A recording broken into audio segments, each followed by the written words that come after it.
So today we're going to talk about the inciting incident. Mm-hmm. Now, inciting incident, first time that I learned about it, I kind of reviewed my whole life, like kind of thought about my life and was like, where was my inciting incident? Like in a particular story that happened to me, a particular memory. Mm-hmm. What was like the inciting incident? Because I know that everybody's life is a story. Yeah, exactly. So the same thing, like the structure that goes on for the movies or stories, roughly does go the same way. Yeah, like with to the life. big stories of your life, but also like literally to day by day things. Right. So inciting incident is kind of something that happens that puts you on a different path or like makes you have to choose one choice or the other. So that then like you just think about, okay, what did I eat for breakfast? Like there was no eggs. That maybe that's the inciting incident of like now I have to find something to eat. But like obviously I know you mean like bigger stuff, but like just it's this big character moment. Okay, tell me. Yeah, I mean the first time I heard about inciting incident was when we learned about the 3-act structure. So it's in the first act, the kind of the first action that happens is the inciting incident, which is like something that kind of directs the path of the hero to another way than his normal everyday life. Exactly. Right. Exactly. So it kind of changes the direction, and it's just one moment that everything changes. And if you think about it, in your life, in all the stories or movies that you've watched, you can actually really just point a part that the inciting incident actually happened. So and sometimes it's like multiple things that happen that slowly kind of like put you in that direction, but then the one last thing someone says or one last thing you see ends up being the inciting, like, okay, this is the change. That's so true. It actually is not natural if you just put one really revolutionary point in the story that everything changes. Yeah. It has to kind of be a built up. It has to be some desire that a hero has, something hidden, some, I don't know, weaknesses, something that led to this moment. Exactly. Yeah. So what was it in your life that you thought was I thought about one particular like big story that I have, which is the immigration. Of course, a lot of people can relate. There is a point that especially if you weren't a child when you came to another country or something, you know that point that kind of you decided or your family decided to immigrate to another country. Right. So I think about the time that I can vividly remember it. It was after I think I came from school or something, and my uncle was at our house, and he wanted to immigrate to another country. We were Iranians, so we were in Iran, and he wanted to go. He was thinking, like brainstorming, which country do I want to go? Yeah. It was between England, Canada, and Australia, and we thought about like who do we know there in these countries, or like we did some research, and we realized that Canada is the best option. But for him, like Yeah, it was for just him. talking about him, not you guys. Yeah, exactly. For the particular situation that. Yeah. Yeah, it was about him actually. And that was the point that I got interested in Canada.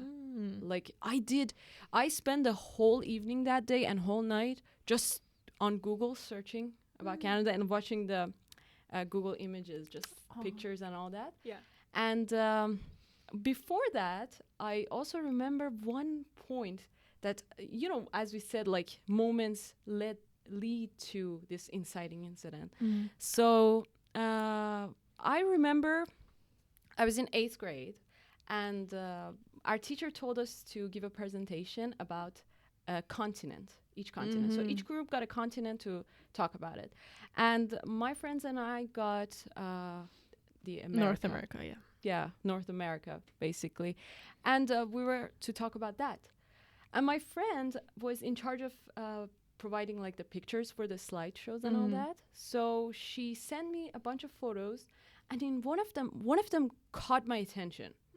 It was such a beautiful building in front of the water, and it was so beautiful. And I was so interested in that building. I said, one day I'm gonna go here and watch this building from this angle. It was so beautiful. It mesmerized me. And a year later, when that happened, and my uncle wanted to go to Canada, and I did the research, I realized that was actually Canada. I thought it was America, but it was Canada. So I got extra interested. Wow, that's great. Yeah. But then your uncle's work happened in a year, and then you guys decided? Yeah, after a year, I think passed, or like a year and a half, that we decided to come to Canada. Yeah. So you're coming to Canada, you were very active in that. Yeah, for sure. Because you were 17. Yes. I was actually younger, a little younger. I think I was 15 or something, or even 14. But at the time, I got so motivated to learn English after that point. So everything changed from that point. I can confidently say that was the inciting incident. Right, like seeing the photo and then you find out it's Canada. Yeah. I can see it visually, like a little girl being like putting it on the wall. I did. One I day actually I'll go. printed it and put it on my wall. amazing. So kind of manifestation thing also happened here. But yeah, I think that's actually really a story, you know? Yeah. It's really a movie. Write it. Like. Yeah, for sure. That's how easy it is to, like, if you look at your own life, Yeah. stories are everywhere. That's true. Find your inciting incident and then write about it. That's so true. How about you? Like, do you also have? Yeah, like, I this do kind have one. It's about making movies. So if I were to Oh. make a movie about it, it would be like pretty stupid. It would be a movie about making movies, about making movies. Oh. But I won't do that. But I'll just tell you about the inciting. Right. So this is the first big movie that I made with like a crew of 15 people. So before that, it was just like, okay, I'm going to make a movie. Can you help me? Like 2 people come help. And we just like all meet sometimes like once a month or something. Yes. And like nobody's on the same page and each person is trying to do their own thing and it just clashes. So that's how it was before. And so I was thinking like I'm not ready to do it again because like trying to direct is a pretty big deal. Like you have to know how to talk to people, know how to motivate them, how to like bring people together and all that. So in 3rd year, last year in university, I was like, I'm just going to write a story instead of directing it, because they give you the option of like either writing or like not writing but directing somebody else's.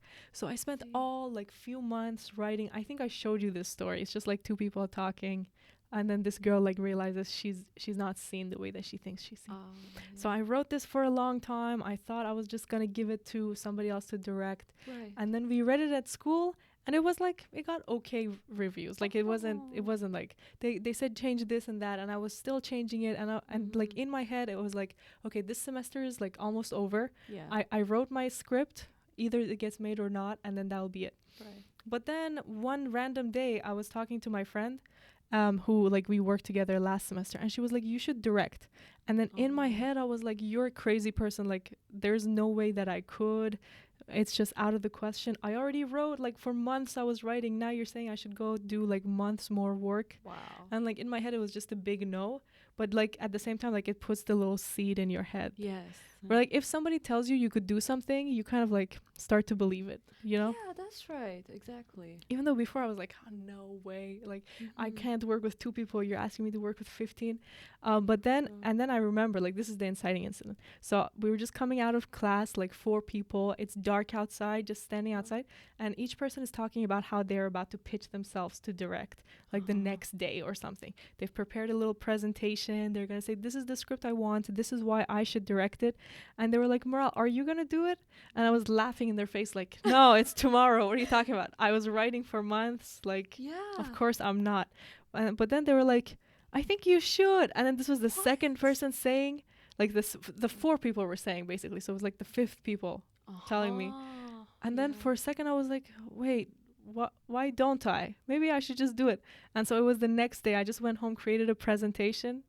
That's crazy. Presented it, and I got to direct. You did? And then it became like the most life-changing experience of my life. The next few months of just trying to meet with people, talk, convince, get on board. I don't know, find the colors of the movie, cast it, direct it. Wow. Find locations. That's crazy. And all because so like last minute. Super last minute. Like it was not on my radar to do it at all because I was like, I can't. It's too much. It's crazy.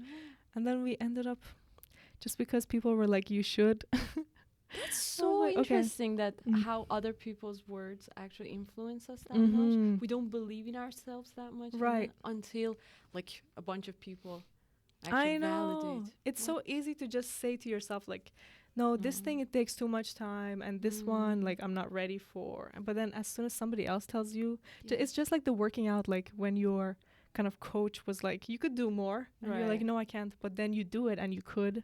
That's true. Yeah, Mm. exactly. I mean, you don't know your limits until like Yeah. somebody pushes you or you push yourself to the edge. That's right. Mhm. I'm so proud of you. That's Oh, so thank you. amazing. I didn't know it was this last minute. It though. was crazy. Wow. Mhm. It is such a good movie. No, such it's a not good such a story. good- oh, yeah. No, it's a Right. good inciting incident. It's Mhm. very like an incident. Mhm. Exactly. Yeah, because it's kind of like you're just living your life thinking Yeah. one thing, and then Some- suddenly, Yeah. The Mhm. directions change, everything changes. That's Mhm. so crazy. That's what I'm realizing more and more is like, you can just say yes to everything. Like I always say no, because like imagine even like some time ago we were gonna go in the street and like really interview people like every week, and we did it once, and I was like, it's so much work, no way. And then I said no. But like imagine if you just say yes to everything and like fall behind a little bit on all of them. That's Yes. okay. That's You know, true, you don't have to do yeah. everything perfectly, but just like keep doing different things. Or like my dad will be like, make me a video, and I'm like, no thanks, I have to write. But it's better to just say yeah, like That's fill right. your schedule. Because sometimes when I say no and I'm like, yeah, I'll have 8 hours to edit today, Right. then I have no motivation to edit. It's so backwards. But when you have like 6 things to do, maybe you do those for like 6 hours and then you edit for 2 hours. And you still have some spare time too. Yeah. That's so crazy. Yeah, Yeah. say yes to everything. That's just advice for myself, That's to a be good honest. philosophy to have. Mm. So true. Say yes to everything. Mhm. Yeah, especially when you're young in your 20s or you have time or any time really. You have to just embrace everything that comes your way. Right. Like the other day, somebody came to our house. He was like, yeah, I work in Africa. I could get you like connections to make movies in Nigeria. Wow. And their movies are very like simply made. In a week you could make one. It would cost you 1,000. And like normally I'd be like, what are you talking about? Making movies in Nigeria? That's so different than what I want to do. But now you realize that's a great opportunity. It is. Go for call that sure. guy, get the info, make movies Right. in Nigeria. I don't know, just do Or whatever. you gotta go. You have to go in winter. Really? So yeah, so you can just get rid of the Canadian winter. Oh, true. I guess if it's warm there. Yeah, Mhm. but that's such a good opportunity, though. It So is fun. so random. Yeah. Let's say yes. Mm-hmm. Yes to podcast. Yes to everything. Yeah. That's true. Should yeah. we? So first of all, thank you for watching the movie that Oh, we talked about. yes. We're gonna talk about Butch Cassidy and the Sundance Kid, Butch Cassidy and the Sundance Kid. based on a true story. Yeah, it is. It I is. was shocked at the end. Oh Mhm. my goodness! But Oh. loosely, like based. Yeah. on, Well, kind the of? characters are real, They're right? real, like right? Sundance Kid is a real guy. Wow. Mm. Okay. Was that his nickname as well? Yeah. In real. Mhm. Okay. And the Butch Cassidy Mhm. guy too. Also, you know, Sundance Film Festival is like one of the biggest film festivals. Is it? Yeah, Is yeah. it like the Western kind of movies that? Well, it's not actually. It's like an Oh. independent movie film festival where like people Ah. who made their movie outside of the studio system, they get it shown there. And then this actor made it. Who is he? Robert Redford, like Mhm. he made it, and then he called it Sundance based on like his character here. It's just cool. Oh. Well, you'll see about Sundance. It's the Right. biggest deal if you get in there. So, can you like give a little summary for the Oh, for viewers? sure. So this is a little bit unconventional. Like even though it's one of the most famous movies of all time, Yeah. it's a little bit unconventional in that the story is about these two guys who were kind of the top bad guys of their town. Outlier. Outlaws, outliers, Yeah. Outlaws rebelled. and just like thieves, and they were the top of their gang, but they're slowly falling off, and the story is them running away from this group that is following them, Yeah. that is like trying to hunt them down once and for good. Yes. Right. For sure. And so it's like a will they make it? How will they get out? And you love them so much. It's like a character love movie as well. Like Right. a buddy love. bromance. Bromance. Yeah, that's true. Some I bromance love the movie. characters so much. I mean, you don't usually get this kind of chemistry that often between two guys. Mhm. I mean, it happens, and it's so lovely when you see it actually work out. It was so great. I loved the movie. I watched it last night, last minute Wow, also. amazing.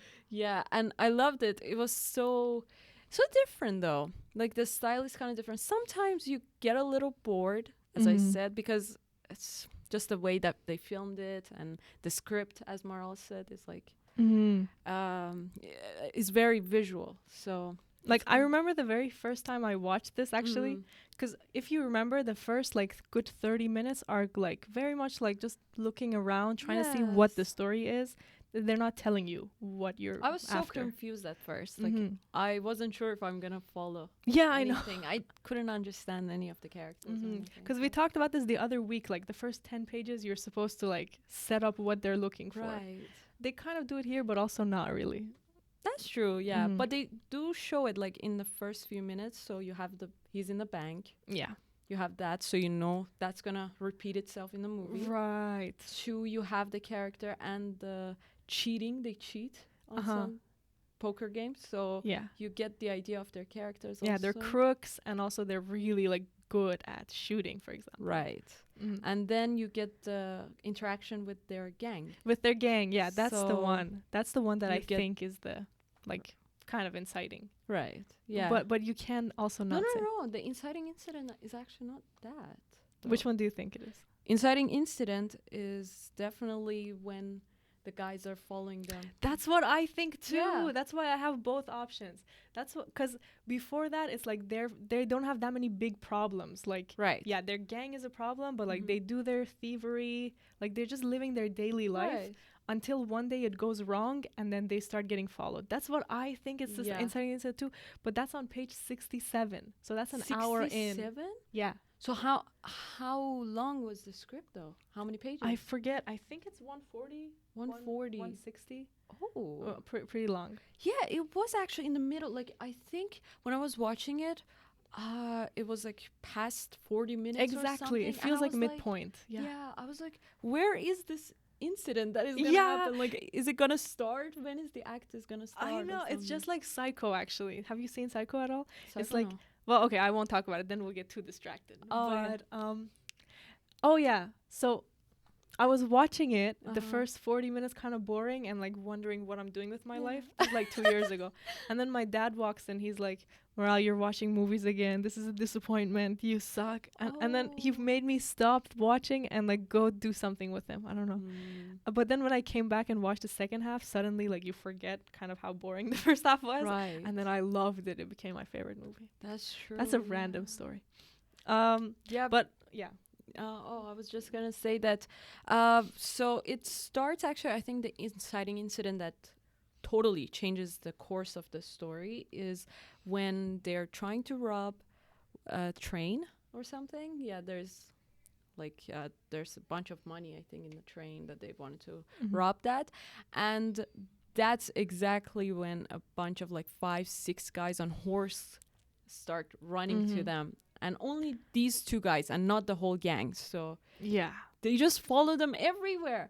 I was like, what the hell? Do they have GPS or something? Like, what is it? Yeah, they would go in. I didn't know. I was like, just go hide behind a stone or something. What? And they did, like, at some point they jumped in the water. They did crazy things too. Yeah, but they were still following. They would follow them straight. Like, how would they track them? In stone, in mountains, everywhere. Crazy. You have to watch it. It's so exciting. It's so simple, and like that's why you're locked in. Yeah. Because it's just them running and then intertwined with like really cool stories of like their relationships and how lovely they are, how funny they are. Their dialogue is scarce. Yeah, they do a very small amount of talking, but each line is golden. It is. And it kind of like sucks you into the world of this kind of Western world, this American kind of thing. It's so beautiful. That's why it actually is a classic and kind of like got all the awards that it got and got really famous. I mean, it's really also, some people may not know that, but it did really good for its time, and even to this day, I think. I brought some of the script pages for us to read. I would love for you to read it. Would you be down? I could Sure, we also could read do it. it together, right? Yeah. There are Well, two there's a characters. lot of description. Oh, okay. Do you want to read it or should I read it? I think you have a beautiful voice. Oh, thank you. So, this is the section that is kind of like the end of Act 1 or possibly the inciting incident with them seeing this group that's following them. That's exciting. So, start with also William Goldman, who wrote the screenplay. This was his first screenplay written.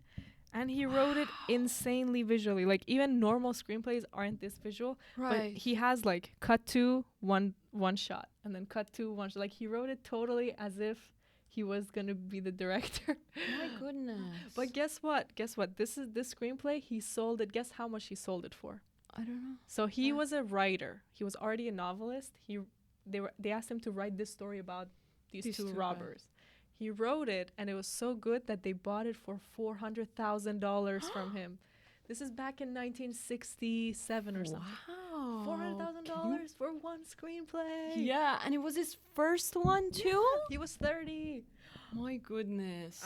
So cool. I mean, people say that you have to write, like, 100 screenplays to, like... Yeah. And they don't usually get, like, accepted. They just toss it out. Honest, though. Goldman said he wrote 100 books before his first book got like recognition. That's true. 100 books. 100 books, huh? And somehow he did it so fast. Like, imagine he was 25 and he already written 100 books. So my goodness. Let's pick up the pace. But still, screenplay is so different. This is true. Yeah, he did amazing. So let's start with this part here, 292. So, Butch. As slowly his laughter dies, he's looking off at something. Train engine pulling single car. In the distance, it might be noted here that whatever color the flyer's cars are, this single car is something very distinctly different. Butch, still looking off at the engine and the strange single car. Sundance is beside him now, and they both watch. Around them, members of the gang still scramble around gathering up bits and pieces of money. Do you see how visually it's written? You see, okay, first it's the shot of the car, and it's a different color car than they know. Right. Then it's Butch watching it, and then Sundance comes beside him, and behind them people are gathering up money. Gathering the money that they blew up. Yeah, so good. So, the engine pulling the single car, drawing closer and closer and closer. Butch and Sundance watching it come. Butch. Now, what in the hell is that? Cut to the car. Drawing closer, and now there's music under it all. Nervous and fast, but not loud. Not yet, as the train and the single car continue to come toward them.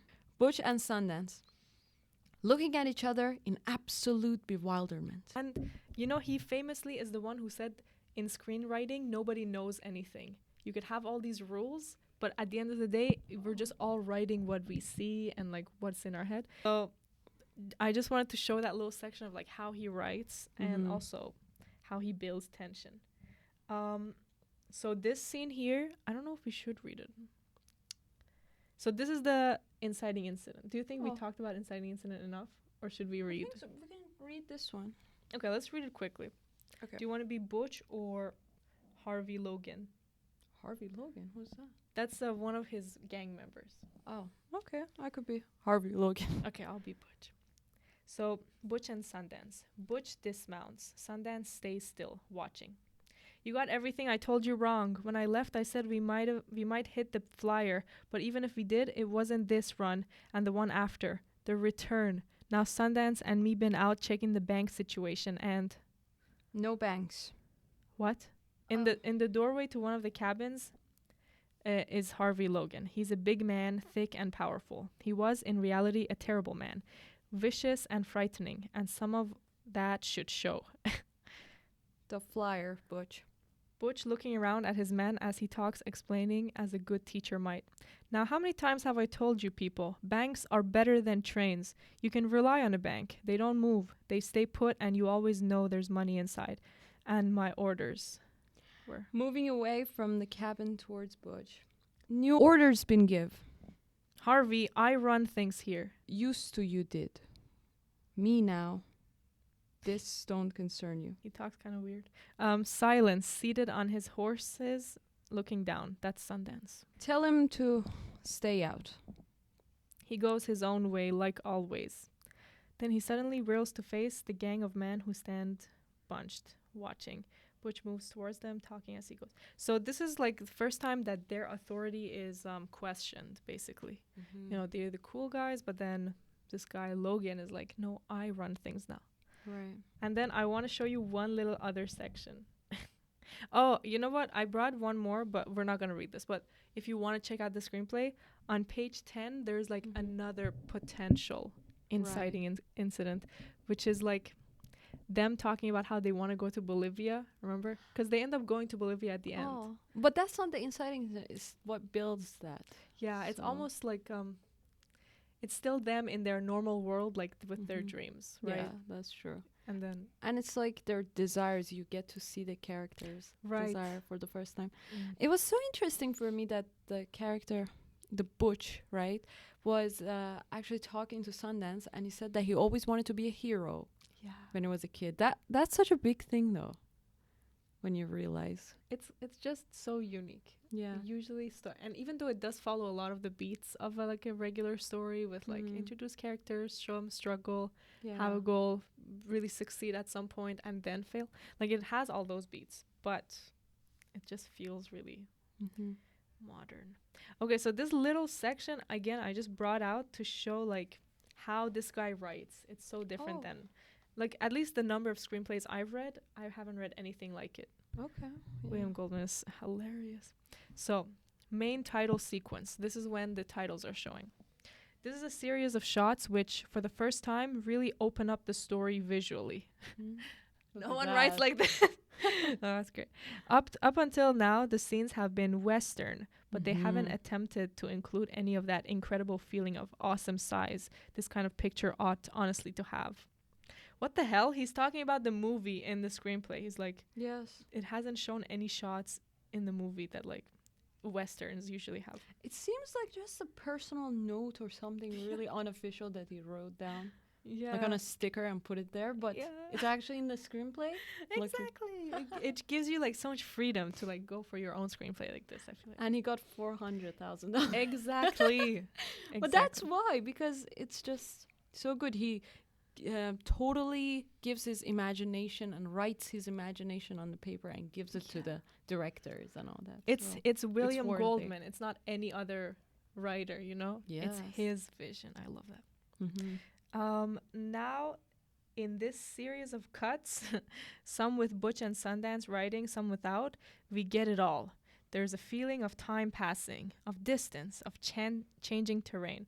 All of it leading to the culminating shots when the credits end, and the effect by then should be considerable, for by then we will be at hole in the wall.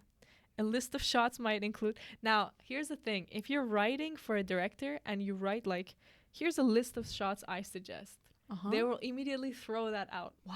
Because they're like, who are you? Like, write the characters. Tell us, yeah. But this guy, he was a novelist, and they told him to write a screenplay, so he went all out. He's like, okay, well, here's what I would suggest you do, and like he just put his heart into it. Yeah, and it's super sweet. And even the end, he had the whole thing in mind, and they did it exactly as that. That's true. They did it so similar to that. Like he just wrote, here's some shots. They are white. The clouds, they are white, just like clouds ought to be. And they are fluffy, and they hang in there in the sky and pull back to reveal Butch and Sundance. It's so looked down upon to like talk so much camera in the screenplay. That's true. But he did great. I mean, if a director decides to write something, I feel like that's the kind of thing. That's true. If a director writes their own, then feel free to, of course. But if not, is the other director going to get offended? I think so. I think if you're writing a screenplay on spec, like you're just writing it to show someone and maybe they make it, it's better to leave those decisions to later. Oh, I see. I feel like that's what in my opinion. But if somebody is confident in themselves, they're not going to care. You know? Yeah. I mean, he made his own living from writing novels and all that. True. So and they wanted his take. That's the other thing. That's like they paid him to do it. Yeah. So that's why I think you should watch this movie immediately and give it a little like time to build in yourself. Right. Don't give up on it immediately. Even first shot looks super old, but it's supposed to. Oh. That's like, because you see it's like almost yellow I looking. know. I was Yeah. like, is it going to be like that the whole time? It's like almost like it looks like a silent movie at first. Yes, that's true. Give it a good 30 minutes. Just like try and watch the characters, get your popcorn. Like, it's worth it. I promise. Yes. Especially the last 20 minutes. Oh, I Yeah, love it. that's You so will not good. regret it. That's true. And there is a little romance as well in there. Just a Oh, there's a touch of hot romance. yes, very unconventional for its time. Unconventional. Yeah. That's true. So just give it a watch and tell us what you think of it. Like, maybe you don't agree with that scene being the inciting incident. So just let us know. Right, because 1 hour in is pretty crazy. Yes. 60 pages in. Oh, So that's maybe true. it's not. So yeah, thank you so much for watching this episode, guys. We Thank appreciate it you. so much. Oh my god, it was so Yeah. fun. But I really We just enjoy wa- it. This yeah. is great fun. So yeah, thank you for listening. Also, TikTok is up. Mhm. YouTube's gonna be up soon. Yes, we're that's true. We moving. have the TikTok. Go follow us there, please. That would be so Mhm. great. We're gonna just share our journey with you as well. Yes, thank you. Okay, see you next week. Thank you. Thank you for listening and watching. Bye. Bye bye. Bye, Plot Pals.